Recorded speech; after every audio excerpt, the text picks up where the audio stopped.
So this is another random thoughts on the Appalachian Trail. It's Thursday. I think it's September 26th. And I'm at Shaw's Hiker Hostel in Monson, Maine. Getting ready to enter the 100-mile wilderness. I'm about 118 miles, I think, from summiting Mount Katahdin. And it's raining today, so I'm gonna zero today and maybe even tomorrow.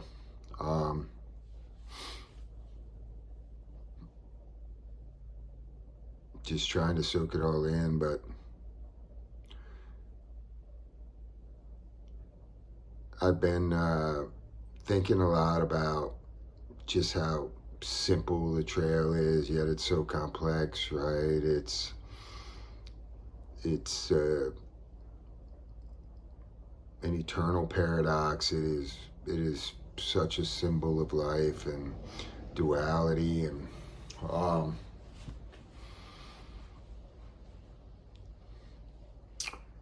it reminds me what I've already known and what I've tried to relay to the people I work with in recovery.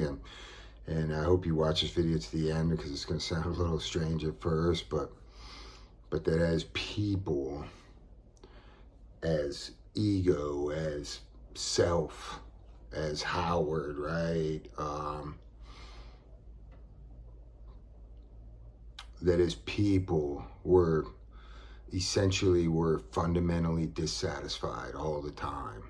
And let me kind of explain that. It's like we've been conditioned a certain way to always want a different experience, and it doesn't matter what it is. And the trail reinforces that so perfectly.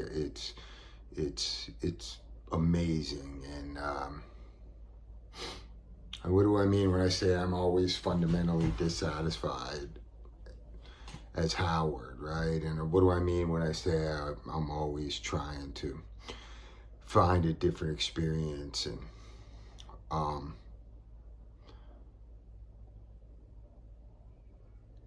it doesn't matter what it is, right? So let me relay it to hiking the trail first. It's like, you're hiking the trail and you're going on this steep incline, and you're just begging for it to stop, and your muscles are burning, your calves are burning, you're fatigued, you're exhausted. And once you think you get to the top, there's a false summit, and it just goes on and on and on.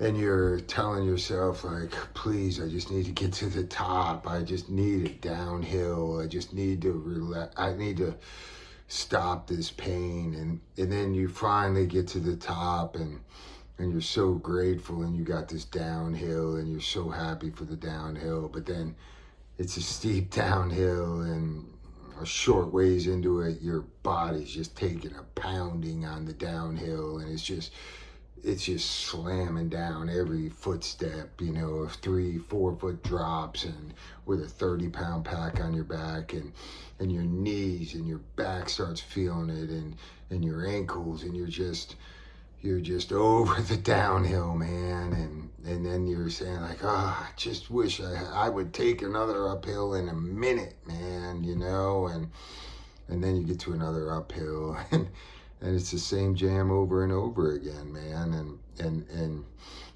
this is what I figured out in my awakening, right? Was that the substances weren't my problem.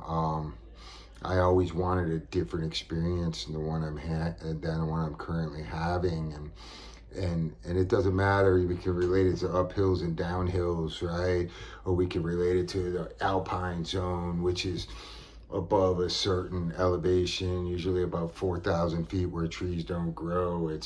It's so beautiful that you're walking in this green tunnel for so long. You just can't wait to be out in the sun and to see some views. And you get to the top of this mountain, this alpine zone, and you're so grateful for it. Unless it's the wind's blowing 75 miles an hour, and and there's clouds up there, and you're freezing cold, and it's 30 degrees, and then you're just begging to get back in the green tunnel, right? And that's the way it was for me in life. It was this. I was never satisfied. I was always like wanting something different, and that never changes. It doesn't change on the trail. It doesn't change anywhere else. And in Pennsylvania, you are over the rocks. They call it Rocksylvania because it's just so rocky, and you're hiking through these rocks, and they're ankle breakers, and they're shark's fins, and you're stepping on these pointy, edgy rocks, and your feet hurt, and your ankles hurt, and you can't wait for the rocks to be over until you get to Maine and New Hampshire. And then you're thankful for those rocks, so you have something to grab onto and climb up. And so the trail, it just trains you the entire way going northbound to be prepared for this. And in Georgia, North Carolina, Tennessee, you have these drastic elevation changes, the straight up and downs, and then in Virginia you have the roots and you're stumbling and tripping over roots. And then you get to Pennsylvania and you have the rocks, and then in New Hampshire you have the rocks and the elevation changes. Then Maine, you have all of it, including the mud of Vermont, right? It's like all of it. It's relentless, and I found myself even out here wanting this to be over. And then it's what I say is a million surrenders, right? The only solution to being fundamentally dissatisfied as a person, as self, is getting out of self. At least that's my perspective on it, and that's what I've come to realize is surrendering to the moment, or giving to somebody else, and listening to other people, and embracing that, and realizing that me as a human being, as my body, as an ego, is always dissatisfied and always wants some sort of change in his life. If only this was different, if only that was different, if only I had this break. I just need one break and I'll be okay. And that's a lie that we tell ourselves, or that I told myself, right? That's a story I told myself, and then I would have success in something and realize that didn't fulfill me. And the trail is such a great example of that. It's raining today. It's raining. But it hasn't rained in a month. And when I was in Shenandoah in the 100-degree weather and hiking, I was begging for rain.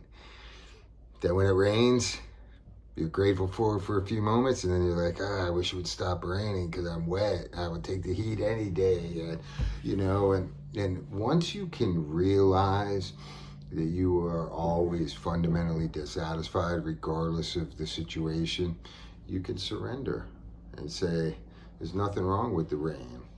There's nothing wrong with the heat. There's nothing wrong with this up. There's nothing wrong with this down. There's nothing wrong with these rocks. There's nothing wrong with this mud. It's chopping wood and carrying water, man. It's surrendering to the moment and realizing that it's all perfectly choreographed and beautifully orchestrated, and that the problem is with me in the way I perceive that. And the beauty of it is you have control over that. You can change the way you think. And when you change the way you think, you change the way you feel. And I don't know if there's ever a time when my ego, this body, Howard, Wingit, will never be fundamentally dissatisfied, right? Even when I was happy, I wanted to be 5% happier, If only I could just be a little bit happier for a little bit longer. And that's why, the message for me being out on the trail and this entire time is that you could be content in any situation, regardless of the circumstance. And happiness is an illusion. It's an emotion, and it comes and goes. It fades just as sadness does, just as anger does. But contentment is a state of being. It's joy. It's being okay in any situation, regardless of the circumstance. And And that takes a lot of practice and a lot of surrender, and accepting the way things are, accepting that I have to get up this hill. I have to, nobody's going to come and save me. Nobody's going to hike it for me. Nobody's going to get up there for me. I have to get up this hill, and that's okay. It's just when I get to the top, I'm going to have a downhill, and I'm going to want to get down that hill. I'm going to beg for an uphill, and it's just accepting the situation that you're in. And I don't know if there is such a place or a thing as complete acceptance and never being fundamentally dissatisfied, because even me today gets fundamentally dissatisfied. What I do know is that once you realize you're fundamentally dissatisfied with just about everything, regardless of how perfect it is, you can surrender to the moment, because the moment's always perfect, even in the rain, even in the heat, even on a steep uphill, even on a steep descent.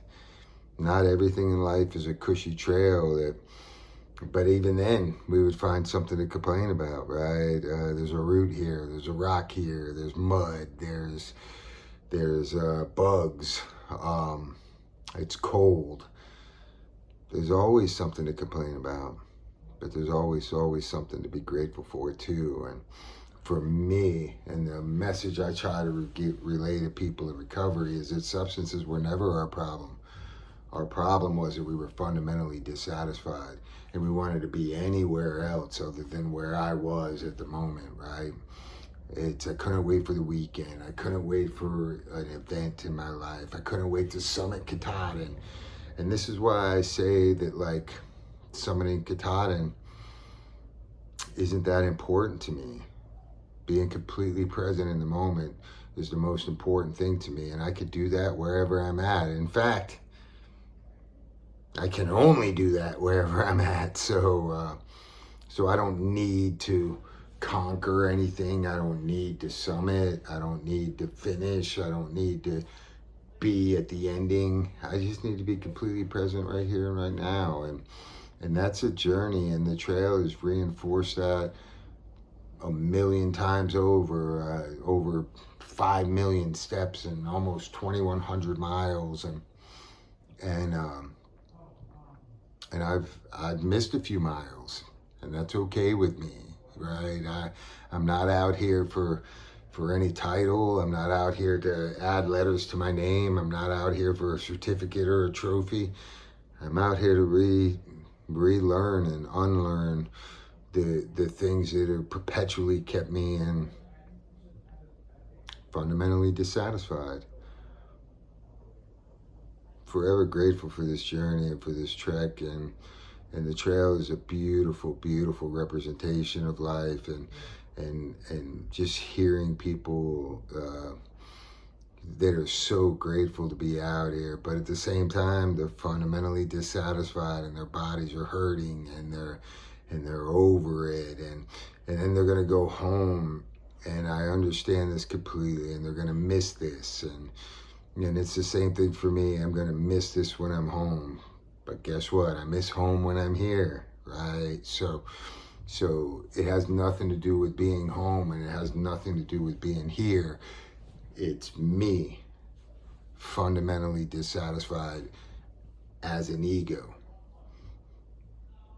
My consciousness is always satisfied. That God connection is always satisfied. It is never disgruntled. Only the ego gets disgruntled, right? Only this being gets disgruntled. That perfect light within is never dissatisfied, is never fearful, is never afraid, is never selfish. It is always in the moment. Only this ego, this body, this mind strays from that. So it's a million surrenders. When you find yourself fundamentally dissatisfied, remind yourself that it's beautifully orchestrated and perfect right where you're at, even in the rain, even in the cold, even in the pain, even in the suffering, even in the despair. It's perfect, and you're right where you're supposed to be. Appalachian Trail is so simple, but so complex. duality of life. You can't understand the joys and the pleasures of life without undergoing the struggles. It is trudging the road to happy destiny. Nowhere in our recovery book does it say you were supposed to be happy all the time. It says trudging the road, grinding the road to happy destiny. And it says you're going to know a new freedom and a new happiness. It doesn't say you're going to be free and happy. It says you're going to know a new one. And I found that to be true with my awakening and my awareness and my consciousness and my being completely in the moment is a new freedom. And it's a new happiness. It's letting go of Howard. It's letting go of being fundamentally dissatisfied and reminding myself a million surrenders that there's nothing to be fundamentally dissatisfied about. It's me telling me that I want a different experience. I want this to end. So the only thing that's really changed from my days in suffering and struggle, the only thing that's really changed is my perspective. And that today, I don't want this moment to end. Before, I wanted to be anywhere except for in this moment. Are you fundamentally dissatisfied? It's okay if you are, because so am I. When you know that you're fundamentally dissatisfied by nature, by being, by human being, that's a gift, because then you could just surrender to what is right in front of you. All right, appreciate you guys. I don't know how long I'm going to be here, but having a little difficulty in this part of Maine in the middle of nowhere. It's not even a spoke on the wheel. It is like a little nodule on the top of the wheel. So there's not a lot of services up here in terms of Wi-Fi and cell phone and internet. So it might be a couple of days where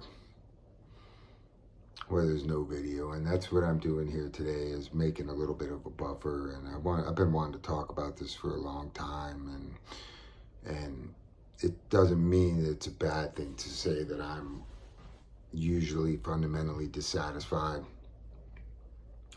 It just means that when I am, it's a sign for me to surrender that, to realize there is no problem in the moment. All the problems are in here. So if you don't get a video for a couple days, I'll be marching through the 100-mile wilderness, and I will post them all. If I'm fortunate enough to be able to summit, I'll post them all after I summit. I'll do my best to do it from out in the field, but a 100-mile wilderness is 100 miles of wilderness from what I understand, and I want to be completely present, and I may not have the opportunity to upload, so appreciate you guys. Love.